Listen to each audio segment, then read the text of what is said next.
That said, we're talking about the evolution of sports for kids and trends that arise, and certainly something that's different from when I was in high school is this emergence of club sport. How has that impacted high school and junior high level sport? I think it's had a tremendous impact and somewhat one that we've ignored through the years. Okay. We tried to fight it for a while. That now, what used to be the indoctrination to school sports and really organized sports really began about grade 7. Now, how low can you go? They're down, I hear things in 4-year-olds. I have a grandson that's 7 that's playing organized flag, but flag football. Okay, so how is it very different low. from park district type stuff? Park Because we district- always had park district sports. And I think we all grew up with park district sports. They were recreational in nature. I love the fact, even going back, they were fun oriented. They were to enjoy the sport itself. Yes, you learned a few of the rules. That was part of it. You learned a lot of social skills, but you learned to have fun with it. And I think that's where some of it is really turned in the organized sport that we have today in the lower grades. Okay, so when you have kids playing so young and essentially tracking themselves, how does that impact junior high and high school level sports? I think it's put a pressure on kids at such a low age that if we have such a push towards sport, we're so dominated by that in our society that the ultimate is to be a professional athlete. That's the ultimate. We're goal setters. And that push has now gotten into the lower grades so low, way before junior high, that now they have this mindset, and parents and adults have this mindset, that they need to make decisions to streamline and specialize in a sport at way too early of an age. How does that impact fielding teams at the junior high level, at the freshman level, at the JV level, and at the varsity level? And we can't, it's so hard to track this through the years. Yeah. I can only go by the numbers that we currently see, where we are losing teams at the junior high level. We're, especially in our freshman teams, our JV teams, many schools have gone away from freshman teams and simply call them JV-A and JV-B, simply to allow fluctuation. It's not all freshmen because they don't have enough. Yeah. And I've just seen over the last probably 15 years, a big diminishing number of the teams, which have to be a result of lack of numbers of kids. Okay, and is that because they're tracking themselves and they're playing club sport instead? I think that's helping or hurting, however you want to say it. Yeah. But I think that's hurting the cause a little bit because I think they're specializing in one sport.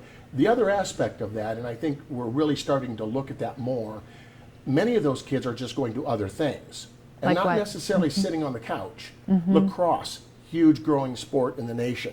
Kids are starting to go to lacrosse. Playing club level. Absolutely. We're looking at, oddly enough, even esports. What are esports? Esports, a big deal. Yeah. And people have a hard time getting that, but that's all in that non-school world right now, just like all club sports are. Okay, okay.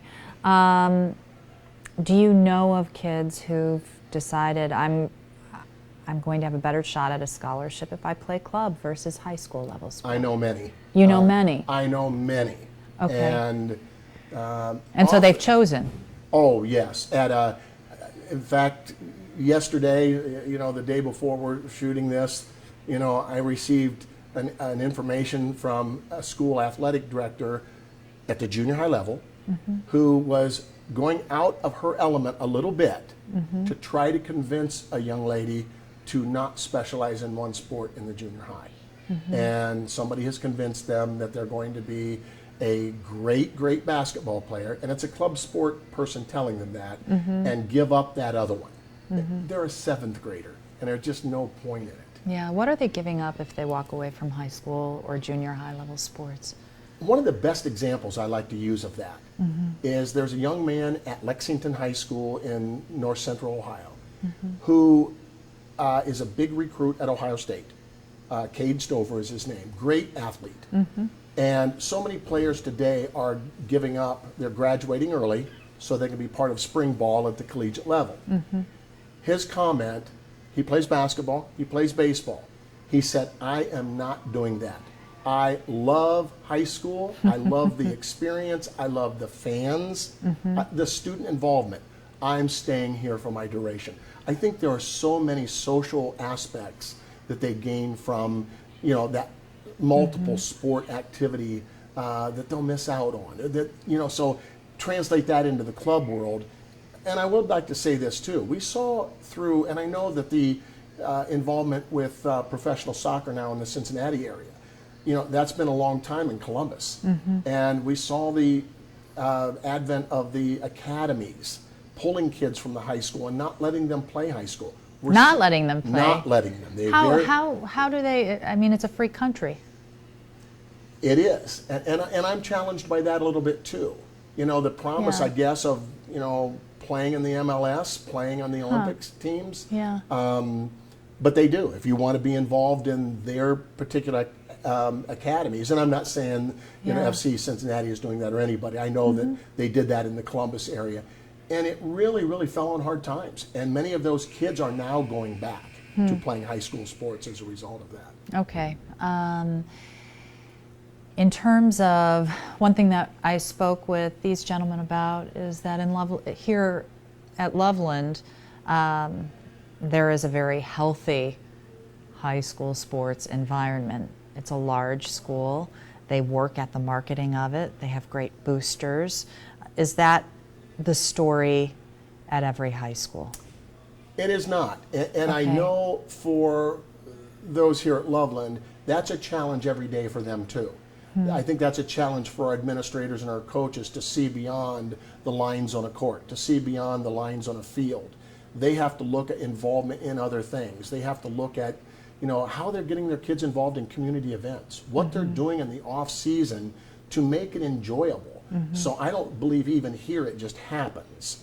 It's a little easier because of the number of individuals that they have present. Sure. Contrary to a smaller school. Okay. Do you worry that club sports could threaten the fiber of a tradition of high school sports? I worry about it, but I don't worry about it as much as I did a couple of years ago. Okay. I think the positives of high school sports are coming out more today than they've ever come out. And I do think that's part of the social environment. Kids go to a game playing in a sport.